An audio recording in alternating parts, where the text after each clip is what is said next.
tayo ng fish and chips. Ayan, meron ako ditong fish fillet. Ayan, ayan na siya. Nahugasan ko na siya and then na-defrost ko na. Ngayon, dito sa ating fish fillet, lalagyan naman natin siya ng salt. Aside muna natin. And meron ako ditong bowl. Lagyan natin siya ng flour. May flour ako dito. Then, make it thicken. Kailangan medyo malapot siya. Tsansya-tsansya lang ang recipe ko kasi hindi ko talaga alam kung anong measurement niya. Naglalagay lang talaga ako kung ano yung talagang alam kung tama na yung consistency niya. Naglagay na ako dyan ng cornstarch. Ito na siya. Then, mix lang natin siya. Then, meron ako ditong paminta. Sin siya ng paminta. Then, saan yung water ko yan? May tubig ako dito. Ikot ko lang siya hanggang sa mag-thicken lang siya.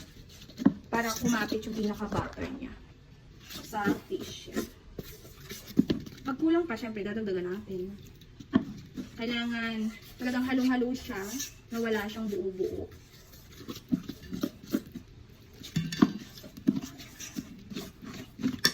Nilagyan ko siya ng mga 2 pinch of salt para malasa na siya. Ito na siya, guys. Oh.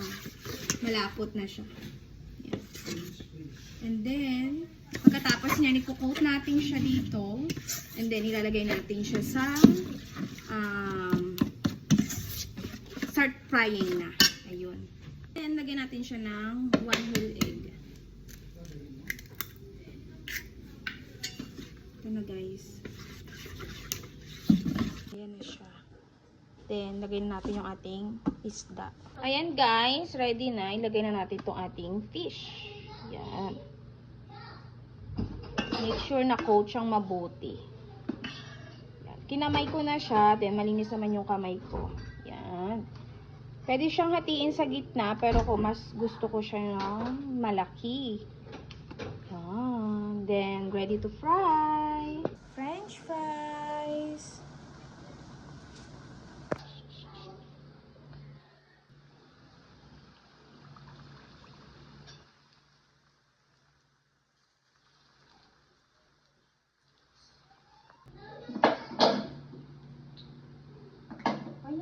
Ano siya? Aking fish fillet.